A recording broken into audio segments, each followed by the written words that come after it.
ہمارے چینل میں خوش آمدید۔ تو چلیے شروع کرتے ہیں آج کی کہانی۔ میرا نام سفینہ ہے۔ میرا تعلق ایک ایسے گھر سے تھا جہاں اپنا پیٹ پالنے کے لیے کسی بھی کام کو جائز قرار دینے میں ذرا دیر نہیں لگتی تھی، اور یہ مفاد پرستی اتنی زیادہ تھی جس نے اپنی لپیٹ میں مجھے بھی لے لیا، اور میرے ساتھ پھر جو کچھ ہوا وہ کسی بھی طرح بیان کے قابل نہیں ہے۔ میں آج 60 سال کی ہو چکی ہوں، مگر میں اپنی کہانی سب کو سناتی ہوں تاکہ کسی کی زندگی میری طرح برباد نہ ہو۔ وہ شام میں کبھی نہیں بھول سکتی جب مجھے کسی میرے اپنے نے ایسی دلدل میں دھکیل دیا تھا جس میں سے نکلنا میرے لیے ممکن نہیں تھا۔ آج بھی سوچتی ہوں تو ایک سرد لہر میرے جسم میں دوڑ جاتی ہے۔ ہم ایک ایسے گاؤں میں رہتے تھے جہاں چوری اور گداگری جیسے جرائم کو لوگوں نے پیشہ بنا رکھا تھا، اور اس بات پر انہیں شرمندگی کی بجائے فخر محسوس ہوتا تھا۔ گاؤں میں جو جتنا بڑا چور اور فقیر تھا اس کی اتنی ہی زیادہ عزت بھی تھی۔ پتہ نہیں کیوں، لیکن ایک ایک کر کے سب لوگ یہی پیشہ اختیار کر رہے تھے جو انہوں نے خود اپنی تسلی کے لیے بنائے تھے، حالانکہ سب جانتے تھے کہ یہ دونوں کام کسی طرح بھی جائز اور درست نہیں ہے۔ میں اس وقت بہت چھوٹی سی تھی جب اپنے آس پاس کئی لوگوں کو کٹے پھٹے گندے کپڑوں میں گاؤں سے باہر آتے اور جاتے دیکھتی تھی۔ میرے ابا بھی پیشہ ور گداگر بن چکے تھے۔ گاؤں کے وہ لوگ جو گداگری کرتے تھے 5 لوگوں کی ٹولیوں میں شہر جایا کرتے تھے، اور واپسی پر بھی سب ایک ساتھ ہی آتے تھے۔ ہمارا گاؤں چھوٹا سا تھا جو بڑی نہر کے بہت قریب واقع تھا۔ یہ گاؤں بنا بھی اسی طرح سے تھا۔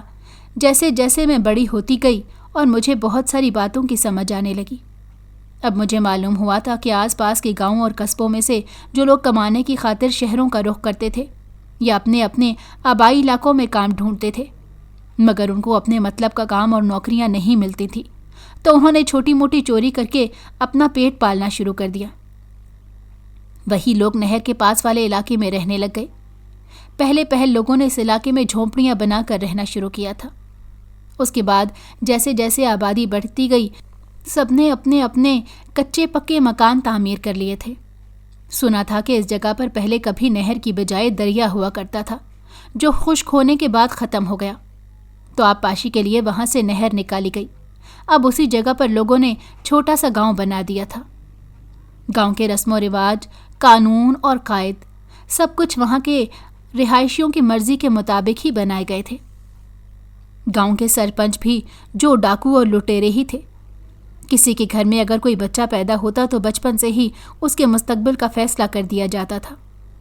جو لوگ بھیک مانگتے تھے ان کے بچے بھی انہی کی طرح شہر کی سڑکوں اور بازاروں میں مانگتے ہوئے نظر آتے تھے۔ شام کو اندھیرا ہونے سے پہلے وہ سب ایک جگہ جمع ہو کر گاؤں واپس آ جایا کرتے تھے، اور پھر اپنے اپنے گھروں میں بیٹھ کر پورے دن کی محنت مشقت کی کمائی کا حساب کرتے تھے۔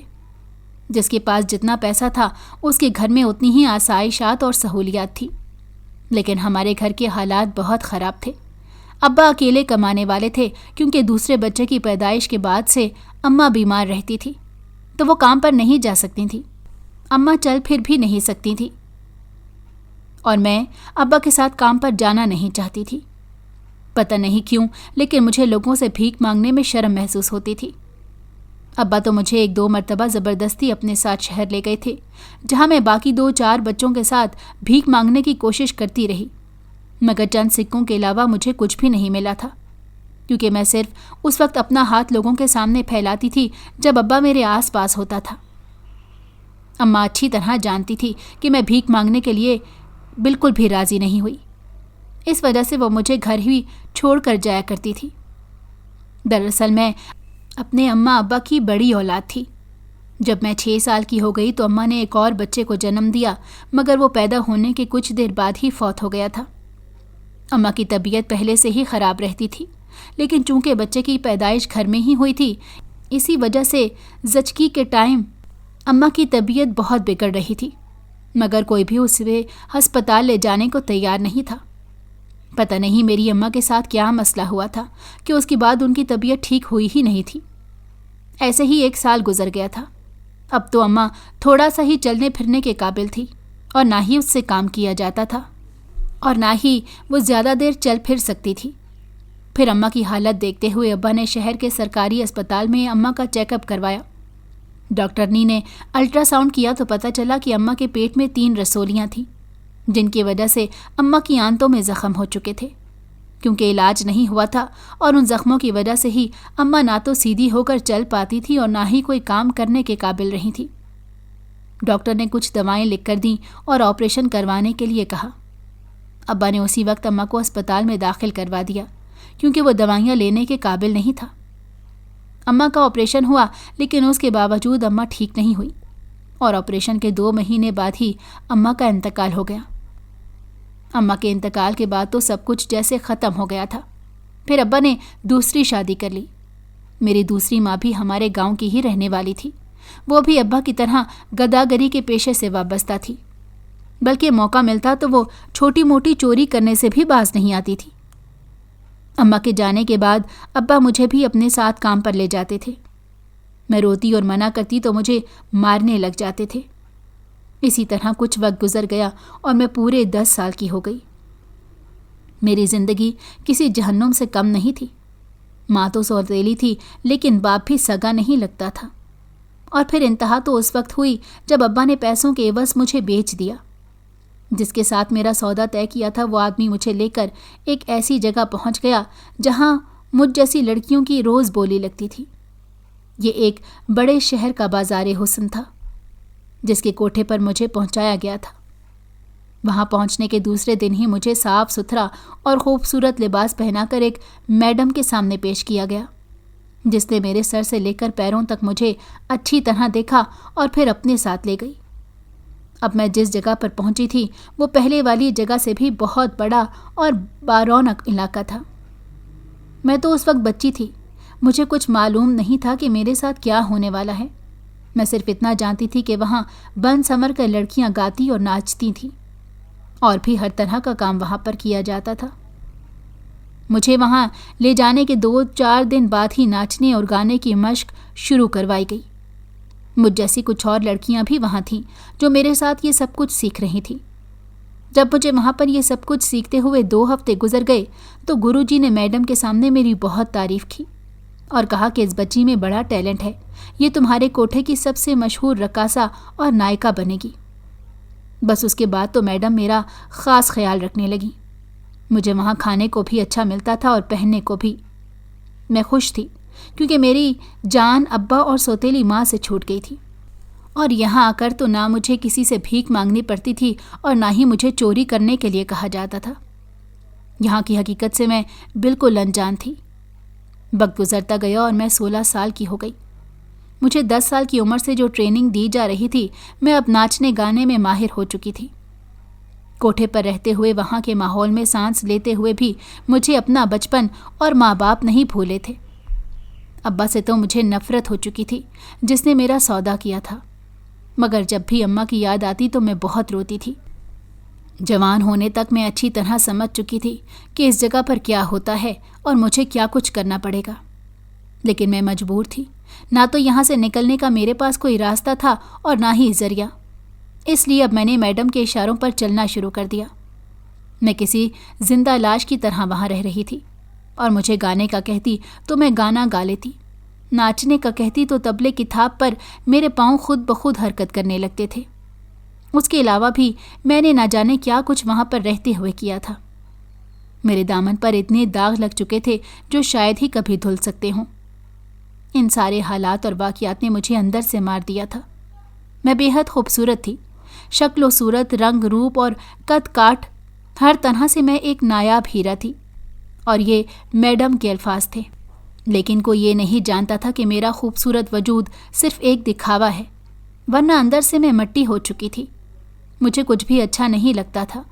کبھی کبھی دل چاہتا کہ یہاں سے بھاگ کر کہیں چلی جاؤں یا اپنے آپ کو ختم کر لوں، مگر ہر وقت میرے ساتھ کوئی نہ کوئی ضرور موجود رہتا تھا۔ یہاں تک کہ میرے کمرے میں بھی ایک نائکا سویا کرتی تھی۔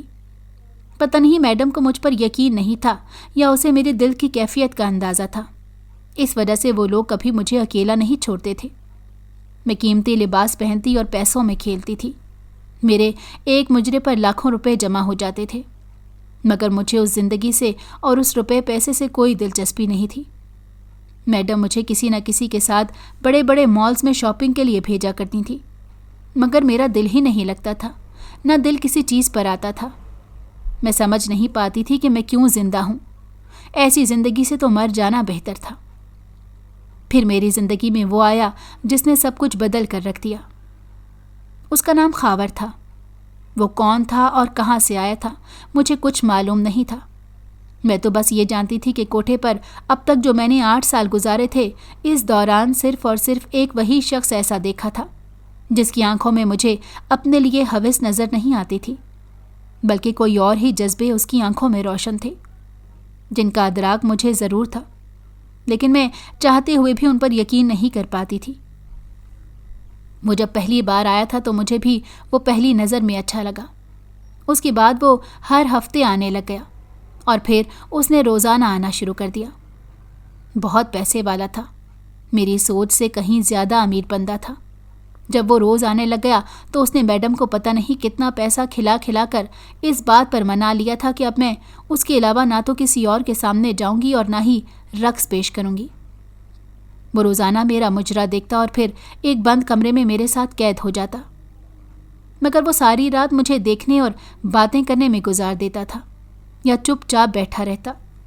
مجھے نیند آتی تو مجھے سونے کا کہہ دیتا۔ ایک مرتبہ جب وہ آیا تو مجھے بخار تھا۔ اس رات اس نے میرا بہت خیال رکھا۔ مجھے اس کے ہر انداز اور ہر بات میں اپنائیت محسوس ہوتی تھی۔ پھر جب اسے میرے پاس اس طرح آتے ہوئے 2 ہفتے گزر گئے تو میں نے بھی اسے بات چیت کرنا شروع کر دی۔ وہ میرے بارے میں جاننا چاہتا تھا۔ میں نے اسے اپنے بارے میں ایک ایک بات بتا دی جو مجھے یاد تھی اور جو میرے ساتھ ہوا تھا، لیکن میری باتیں سننے کے بعد بھی اس نے روزانہ آنا نہیں چھوڑا تھا۔ دوسری طرف میڈم کو یہ فکر اور اندیشے لاحق ہو رہے تھے کہ وہ جس طرح مجھ پر پیسہ لٹا رہا ہے، کسی اور کے سامنے مجھے جانے تک نہیں دیتا۔ اس کے ارادے خطرناک لگتے تھے، اسی لیے میڈم اسے جان چھڑانا چاہتی تھی، لیکن وہ میڈم کا منہ بند کرنے کے لیے منہ مانگی رقم اسے دیتا رہتا تھا۔ پتہ نہیں اس بندے نے مجھ پر کتنا پیسہ لٹایا تھا، لیکن 1 مہینہ گزر گیا تھا، مجھ پر اس کے سوا کسی اور کی نظر تک نہیں پڑی تھی۔ ایک سکون تھا جو میرے اندر سرایت کر رہا تھا، اور پھر ایک رات اس نے مجھے نکاح کے لیے آمادہ کرنے کی کوشش کی تو میں حیران ہو کر اسے دیکھنے لگ گئی۔ آخر مجھ جیسی طوائف اور بدنام زمانہ سے کون شادی کرنا چاہتا ہوگا؟ میں نے اس بات کا اظہار اس کے سامنے کیا تو خاور نے کہا کہ وہ مجھ سے محبت کرتا ہے اور مجھے اپنا نام دیکھ کر عزت دینا چاہتا ہے۔ خاور نے کہا کہ پہلے تو وہ نکاح کر کے مجھے ایک الگ گھر میں رکھے گا، جب تھوڑا وقت گزر جائے گا تو وہ مجھے اپنے خاندان میں بھی ملوا دے گا۔ پتہ نہیں کیوں مجھے اس کی باتوں پر یقین تھا، اور ویسے بھی وہ مجھے یہاں سے نکال کر لے جاتا، نکاح کر کے بے شک اکیلا رکھتا، لیکن کم سے کم میں یہاں پر آنے والے بھیڑیوں سے تو محفوظ ہو جاتی۔ میرے لیے یہی بہت بڑی بات تھی، مگر یہ کیا سب اتنا آسان تھا؟ مگر کہتے ہیں نا کہ جب قسمت میں لکھا ہو تو راستے خود بخود بن جاتے ہیں۔ خاور نے پتہ نہیں کتنی بڑی رقم میڈم کو آفر کی اور کسی کے ذریعے ٹیلی فون بھی کروایا تھا۔ اس کے بعد تو میڈم نے مجھے وہاں لے جانے کی اجازت خاور کو دے دی۔ میں نہیں جانتی تھی کہ میڈم کو کس کا فون آیا تھا، مگر اتنا اندازہ ضرور تھا کہ کوئی بارسوخ بندہ ہوگا، ورنہ میڈم کہاں سونے کی چڑیا کو اپنے کوٹھے سے اڑنے دے سکتی تھی۔ مگر میں اپنے خاور کے ساتھ اڑ چکی تھی۔ جس دن یہ ڈیل ہوئی اس سے اگلے دن خاور مجھے وہاں سے لے کر سیدھا ایک مسجد میں چلا گیا۔ وہاں پر اس نے مجھ سے نکاح کیا اور پھر ایک ایسے گھر میں لے گیا جو شہر سے تھوڑا سائڈ کے علاقے میں بنا ہوا تھا۔ وہاں پر کافی گھر ایسے تھے جن کو دیکھ کر لگتا تھا کہ اس میں امیر لوگ رہتے ہیں، اور کافی گھر ایسے بھی تھے جو مڈل کلاس گھرانوں کے لوگوں کی رہائش گاہ تھی۔ خاور مجھے جس گھر میں لے کر گئے وہ پرانی طرز کا بنا ہوا بہت بڑا گھر تھا۔ خاور نے بتایا کہ وہ کوٹھی ان کے دادا نے خریدی تھی، لیکن پرانی ہونے کی وجہ سے کوئی بھی وہاں رہنے کو تیار نہیں ہے، اسی لیے وہ بند پڑی تھی۔ خاور خود وہاں پر اکثر آیا جایا کرتے تھے۔ مجھے بھی وہاں لے گئے۔ وہاں پر ضرورت کی ہر چیز موجود تھی۔ میں بہت خوش تھی کہ میں ایک عزت دار شخص کی بیوی بن کے اس گھر میں آئی تھی۔ وہ الگ بات تھی کہ خاور جیسے عزت دار لوگ بھی ان بدنام گلیوں میں آتے جاتے رہتے تھے۔ میرے دل میں کہیں یہ ڈر بھی پنپ رہا تھا کہ جب خاور کے گھر والوں کو پتہ چلے گا تو نہ جانے کیا ہوگا، کیونکہ وہ بہت خاندانی لوگ تھے۔ روپیہ پیسہ تو ان کے ہاتھوں کی میل تھی۔ خاور نے بتایا تھا کہ نہ جانے کتنی بے شمار زمینیں صرف خاور کے حصے میں آئی تھیں۔ وہ لوگ ویسے تو 3 بھائی اور 2 بہنیں تھیں۔ بہنیں اور بھائی شادی شدہ تھے۔ خاور کا نمبر بھائیوں میں دوسرا تھا، لیکن خاور کی ابھی تک شادی نہیں ہوئی تھی۔ پتہ نہیں کیسے ان کا دل مجھ پر آ گیا اور انہوں نے مجھے اپنی عزت بنا لیا تھا۔ خاور روزانہ میرے پاس آتے، ہفتے میں 2-3 راتیں بھی میرے پاس ہی ٹھہرتے تھے۔ انہوں نے میری ضرورت کا ہر طرح سے خیال رکھا، مجھے کسی چیز کی کمی نہیں ہونے دی۔ مجھے ایسا لگتا تھا کہ جیسے میرے زخموں کو مرہم مل گیا تھا۔ خاور روزانہ ایک ٹائم کا کھانا میرے ساتھ ہی کھاتے تھے۔ ہم دونوں کو ایک ساتھ رہتے ہوئے 2 مہینے گزر گئے تو خاور نے مجھے بتایا کہ ان کی ابا ان کی شادی کرنا چاہتے ہیں اور اب بہت زیادہ زور دے رہے ہیں۔ میں نے خاور سے کہا کہ وہ اپنے ماں باپ کی مرضی سے شادی کرنے، مجھے کوئی اعتراض نہیں ہے، بس مجھے کبھی نہ چھوڑیں۔ تو میری بات سن کر خاموش ہو گئے۔ پھر کچھ دن بعد انہوں نے مجھے بتایا کہ میرے بارے میں اپنی فیملی کو وہ بتا چکے ہیں۔ کوئی بھی مجھے قبول کرنے کو تیار نہیں ہے۔ ہاں، لیکن کسی نے خاور کو اس بات پر مجبور نہیں کیا کہ وہ مجھے چھوڑ دے۔ وہ بس یہ چاہتے تھے کہ اب ایک شادی خاندان میں بھی کر لیں۔ اگر خاور ان کی بات مان لیتے ہیں تو انہیں بھی میرے خاور کے نکاح میں رہنے پر کوئی اعتراض نہیں ہوگا۔ ساری باتیں سن کر میں سوچ میں پڑ گئی۔ پھر میں نے خاور سے کہا کہ میں آپ کی زندگی سے نہیں نکلنا چاہتی۔ آپ کے نکاح اور گھر میں ہی مجھے موت قبول ہے، اسی لیے آپ دوسری شادی کر لیں۔ میں جس طرح یہاں رہتی ہوں ویسے ہی رہوں گی، بس آپ آتے جاتے رہیں۔ میں اچھی طرح جانتی تھی کہ خاور کبھی مجھے نہیں چھوڑیں گے، کیونکہ ان کے ساتھ مجھے رہتے ہوئے جتنا وقت گزر گیا تھا میں انہیں بہت اچھی طرح سمجھنے لگ گئی تھی۔ وہ بہت اچھے انسان تھے اور مجھ سے محبت بھی بہت کرتے تھے۔ پھر 2 مہینے بعد خاور کی شادی ان کی ایک کزن سے ہو گئی، لیکن وہ اپنی شادی کے بعد بھی پہلے کی طرح روزانہ میرے پاس آتے تھے۔ پھر کچھ دن بعد انہوں نے ایک دن میرے پاس اور ایک دن دوسری بیوی کے پاس رہنا شروع کر دیا۔ اس شادی کا علم ان کی بیوی کو بھی تھا، لیکن وہ جس خاندان سے تعلق رکھتے تھے وہاں پر ایسی شادیوں کو کوئی عیب نہیں سمجھا جاتا تھا۔ البتہ خاندان سے باہر سے لائی ہوئی عورتوں کو خاندان میں کوئی مقام نہیں ملتا تھا، اور میں تو ویسے بھی ایک طوائف تھی۔ میں خوش اور مطمئن تھی، کیونکہ خاور نے دوسری شادی کرنے کے بعد بھی اپنی محبت میں کسی قسم کی کمی نہیں آنے دی تھی۔ وہ ہر دوسرے دن میرے پاس آتے اور میرے پاس ہی رہتے تھے، بس وہ مجھے کہیں باہر گھمانے پھرانے نہیں لے کر جاتے تھے، کیونکہ پورا شہر انہیں جانتا تھا اور میری بھی شہرت بہت تھی۔ وہ الگ بات تھی کہ میری شہرت کچھ اچھی نہیں تھی، اس وجہ سے میں بھی باہر جانے سے احتیاط کرتی تھی، اور جب مجھے ہر چیز گھر کی محفوظ 4 دیواری کے اندر ہی مل جاتی تھی تو مجھے باہر جانے کی ضرورت بھی کیا تھی۔ وقت بہت اچھا گزر رہا تھا۔ میری زندگی کی ڈولتی ہوئی ناؤ اب کہیں جا کر کنارے سے لگی تھی۔ مجھے بہت سکون تھا، مگر میں نہیں جانتی تھی کہ یہ سب کچھ عارضی تھا۔ میری کنارے لگی ہوئی کشتی کو ایک دم سے طوفانوں نے آ کر گھیر لیا تھا۔ خاور سے میرے نکاح کو صرف 1.5 سال ہی گزرا تھا کہ اچانک ایک قیامت مجھ پر ٹوٹ پڑی، جس نے سب کچھ برباد کر کے رکھ دیا۔ خاور کے ابا کی خاندانی دشمنی تھی، انہوں نے خاور کو قتل کر دیا تھا۔ یہ بات تو مجھے معلوم ہی نہیں تھی۔ وہ تو 3 دن گزر گئے تھے جب خاور میرے گھر ہی نہیں آئے تھے۔ میں تو انتظار بھی کرتی رہ گئی۔ خاور کے بڑے بھائی میرے گھر تشریف لائے۔ وہ میرے لیے بہت قابل احترام تھے۔ میں نے انہیں اپنے گھر میں بلایا اور بیٹھک میں بٹھا دیا۔ انہوں نے بھی میرے ساتھ بڑی عزت سے بات کی، لیکن جو خبر وہ لے کر آئے تھے وہ بجلی کی طرح مجھ پر گری تھی۔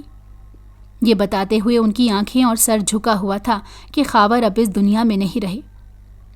انہوں نے کہا کہ آپ میرے بھائی کی بیوی تھی، ان کے نکاح میں تھیں، اس نے ہمیشہ آپ کا ساتھ دیا، اور ہم نے بھی کبھی اسے یہ نہیں کہا کہ وہ آپ کو چھوڑ دیں، اس لیے اب اس کے جانے کے بعد بھی آپ یہیں پر رہ سکتی ہیں۔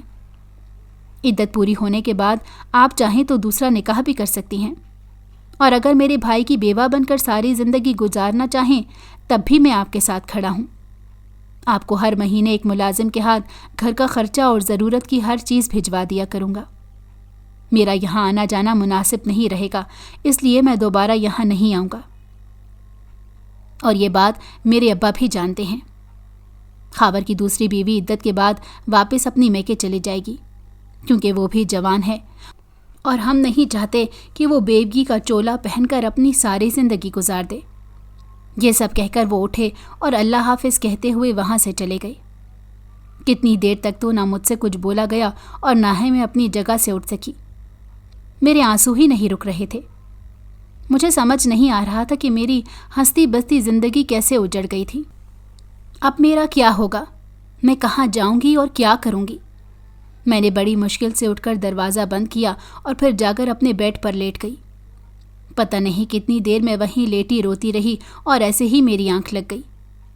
اب تو زندگی میں کچھ بھی نہیں رہا تھا، مگر میں نے فیصلہ کر لیا تھا کہ میں خاور کے نام پر ہی اپنی پوری زندگی گزاروں گی۔ دوسرے دن ہی ایک ملازم میرے دروازے پر آیا اور اس نے سارا سامان گھر میں رکھنے کے بعد ایک لفافہ میری طرف بڑھا کر مجھے سلام کرتا ہوا وہاں سے چلا گیا۔ سامان میں دنیا جہان کی ہر چیز موجود تھی جو میرے استعمال بھی نہیں کرتی تھی۔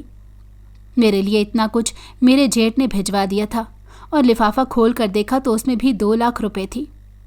میں حیران تھی کہ یہ کتنے اچھے لوگ ہیں کہ مجھ جیسی عورت کو بھی سہارا دینے پر راضی تھے، اور اتنی بڑی رقم میرے پاس صرف 1 مہینے کے خرچے کے لیے بھیج دی تھی۔ میں نے پیسے اندر جا کے الماری میں رکھے۔ اب مسئلہ یہ تھا کہ مجھے کھانا پکانے کے لیے کسی بھی چیز کی ضرورت پڑتی تو باہر جانا ضروری تھا۔ پہلے تو میں نے عدت کا عرصہ ایسے ہی گزار دیا۔ ملازم جو سامان دے جاتا میں اسی میں پورا مہینہ گزار دیتی تھی، حالانکہ وہ میری ضرورت سے بہت زیادہ ہوتا تھا۔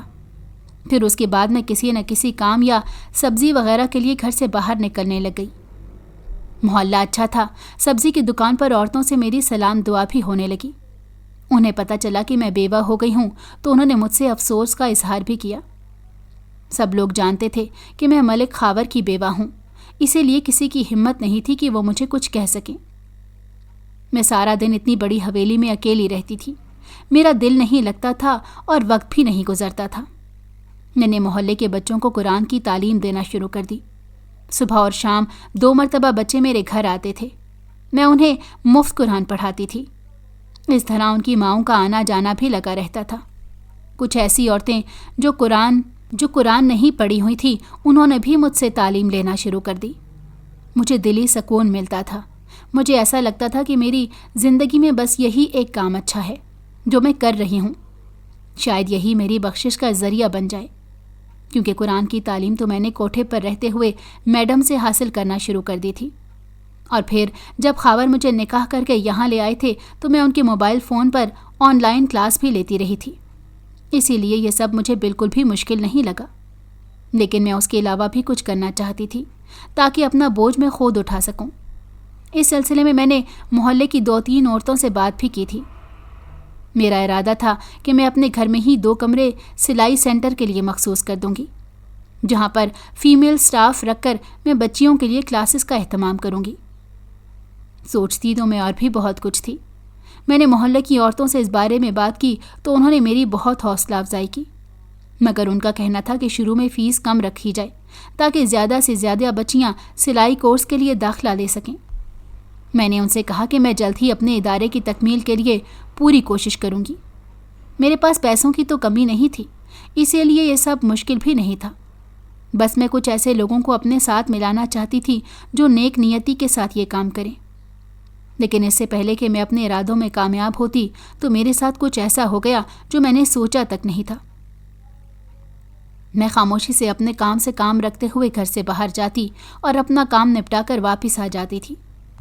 جس علاقے میں رہتی تھی وہاں پر ہر قسم کے لوگ آس پاس رہائش پذیر تھے۔ کچھ اوباش لڑکے چوراہے پر بیٹھے رہتے تھے۔ آنے جانے والی عورتوں لڑکیوں کو گھورنا ان کا کام تھا۔ ان میں سے ایک آدمی جو اکثر مجھے گلی میں یا چوراہے پر نظر آتا تھا، اس نے میرا پیچھا کرنا شروع کر دیا تھا۔ مجھے بہت ڈر لگتا تھا، مگر میں اپنے اس خوف کو اپنی کمزوری نہیں بنانا چاہتی تھی، اسی لیے ہمت کر کے حالات سے لڑتی رہی۔ میں مکمل پردہ کر کے باہر نکلتی تھی. چہرے پر بھی نقاب ہوتا تھا تاکہ مجھے کوئی بھی نہ پہچان سکے کہ میں کون ہوں. مگر اس آدمی کی نظریں اور نیت مجھے اچھی نہیں لگتی تھی. ایک دن جب میں سبزی لے کے واپس آ رہی تھی تو اس نے میرا راستہ روک لیا اور مجھ سے حال احوال پوچھنے لگا.